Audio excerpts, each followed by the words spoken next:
오는 10월 발사될 한국형 발사체 누리호 1단 엔진의 최종 종합 연소 시험이 성공적으로 수행됐습니다.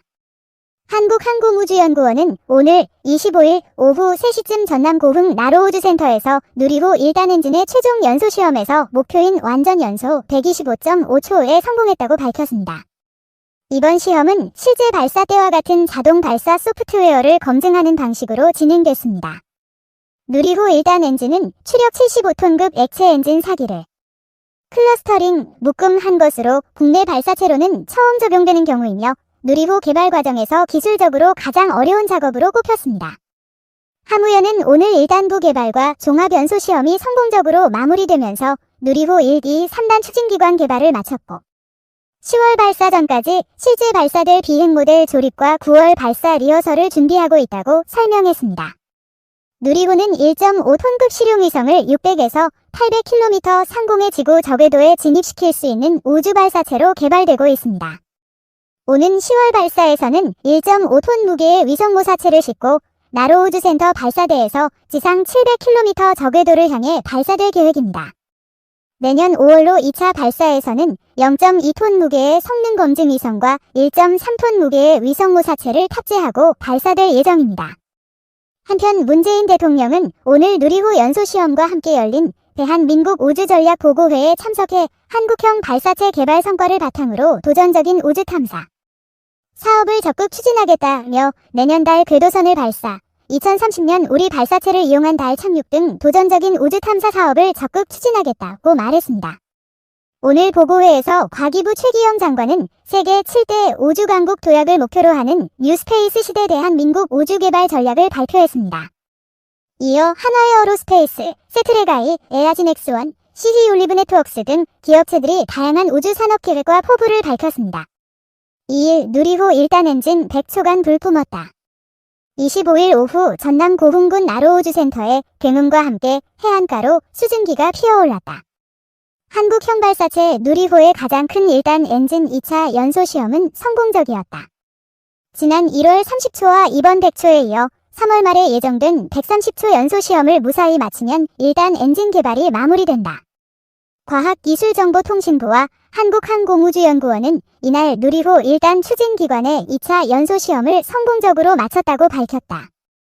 연소시험에 참관한 최기영 과기정통부 장관은 다음 달에 진행될 3차 최종 연소 시험까지 성공적으로 수행하게 되면 누리호 발사 전에 기술적으로 가장 어려운 시험을 통과한 것이라면서 앞으로의 개발 과정도 최선을 다해서 올 10월 누리호 발사가 차질 없이 진행될 수 있도록 하겠다고 말했다. 이번 시험은 1차 시험보다 연장된 연소시간 동안 실제 발사 때와 같은 자동 발사 소프트웨어를 검증하는 방식으로 진행했다. 추진제가 엔진에 정상적으로 공급되고 연소가 안정적으로 진행되는 전 과정의 추진기관 성능 및 내구성을 확인한 것이다. 누리호의 1단은 75톤급 2단 엔진 4개를 묶어 만든 것으로 2단과 3단에 비해 엔진 추력이 크고 체계 구조가 복잡하다. 누리호 발사 전에 확보해야 할 가장 핵심적 기술 개발 부분이다. 특히 1단은 4개의 엔진이 마치 한 개의 엔진처럼 동시에 점화되고 균일한 성능을 내야만이 발사체가 목표한 궤적에 따라 비행할 수 있다. 누리호 1단부의 최종 시험이 3월 말에 성공할 경우 2단부와 3단부에 이어 1단부 개발이 완료됨에 따라 올 10월 예정돼 누리호 1차 발사를 위한 비행 모델 제작도 순조롭게 진행될 것으로 전망된다. 올 10월 누리호 1차 발사가 성공하면 내년 5월 2차 발사 때에는 큐브위성 4기 탑재해 우주 궤도에 쏘아 올릴 예정이다. 3. 세계 군사력 순위 탑 10 랭킹 대한민국은 얼마나 강할까? 올해 새롭게 갱신된 세계 각국의 군사력 순위에 대해 알아보고자 합니다. 아래 순위는 직피라는 군사력 조사 포탈에 참고한 영상으로 절대적인 순위는 아니라는 점을 말씀드립니다. 세계 군사력 10위는 파키스탄입니다. 파키스탄은 인접한 인도와 항상 군비 경쟁을 벌이고 있는데 작년 15위에 랭크되었는데 올해는 순위가 5계단 상승하며 이란, 독일, 이탈리아, 터키, 이집트를 제치고 10위에 올랐습니다. 최근 중국과 인도의 국경 분쟁이 활발해지기 시작하면서 인도의 무기 도입에 가속도가 붙었습니다. 하지만 이는 두 국가만의 문제가 아니었는데요. 바로 옆에 있는 파키스탄도 인도의 군비 확장에 긴장할 수밖에 없었기 때문에 급격하게 국방비를 증가시켰습니다. 또한 적의 적은 아군이라는 말이 있듯이 중국은 인도를 견제할 목적으로 파키스탄에 많은 미사일 기술자들을 파견했습니다. 그 결과 파키스탄은 핵탄두 미사일 개발을 본격적으로 추진했고 2021년 기준으로 인도 전역을 타격할 수 있는 핵탄두 미사일 보유국이 되었습니다. 이런 외교적 상황들이 파키스탄의 군사력을 크게 높인 것으로 보입니다. 세계 군사력 9위 국가는 남미에서 가장 강력한 국가인 브라질입니다.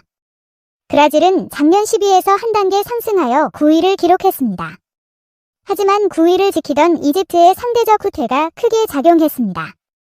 2019년부터 이집트가 러시아의 수-35를 도입하려는 움직임을 보이자 미국은 이집트를 강력하게 압박했습니다.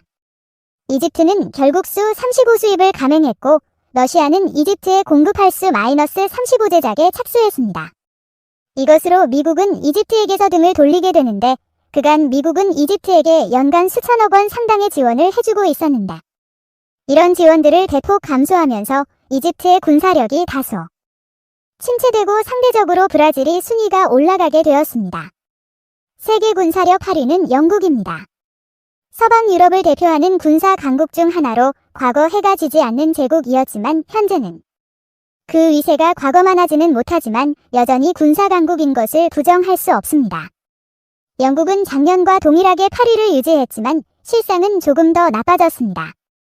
작년 기준 영국은 군사력 지수가 0.1717이었습니다. 군사력 지수는 상대적인 지표로 수치가 0에 가까울수록 무적에 가깝다는 의미인데요. 군사력 지수가 0이면 지구상에는 더 이상 적수가 없을 정도로 강력하다는 의미입니다. 하지만 이 지수가 0.1727에서 0.208로 상승했습니다. 이유는 여러 가지가 있겠지만 가장 큰 영향을 끼친 것은 바로 영국의 경제 상황입니다. 영국은 유럽연합에서 탈퇴하려는 브렉시트를 시도하면서 경제에 적지 않은 영향을 받았고 작년부터 코로나라는 재난까지 겹쳤습니다. 국방을 유지할 수 있는 자금이 현저히 부족할 수밖에 없게 되면서 순위는 유지했지만 군사력 지수는 낮아진 것으로 보입니다. 세계 군사력 7위는 프랑스입니다. 작년에도 7위였고 올해도 어김없이 7위를 유지하였습니다. 하지만 군사력 자체의 성장세는 점점 느려지고 있습니다. 유럽 공동의 적이었던 소련의 붕괴 이후 강력한 적이 사라졌기 때문인데요. 프랑스를 비롯한 유럽 국가들과 미국이 합심해 설립한 NATO라는 방위기구로 충분히 러시아를 압박할 수 있기 때문에 유럽 강국들은 서로의 눈치를 보면서 국방비를 감축하고 있는 상황입니다. 특히 항시 대기하고 있는 현역 병력의 규모가 대폭 줄었습니다. 현재 프랑스는 원자력 추진 항공모함과 핵무기를 보유하고 있는 세계 몇 안 되는 국가입니다. 프랑스는 재래식 전력을 늘리는 것 대신 이런 비대칭 전력으로 적국들을 압박하는 방향을 선택했습니다. 세계 군사력 6위는 자랑스러운 대한민국입니다. 영국과 프랑스가 각각 8위, 7위에 랭크되었는데 대한민국이 작년에 이어 유럽 강대국보다 높은 순위를 유지하고 있다는 것은 정말 놀랍습니다. 핵무기와 항공모함 등을 보유한 두 국가보다 더 높은 순위를 보유하고 있는 이유는 현역 병력과 대규모 육군 전력을 갖추고 있기 때문입니다. 현재 영국이나 프랑스와 달리 우리나라는 북한이라는 주적을 마주보고 언제 일어날지 모르는 전쟁에 대비하고 있습니다.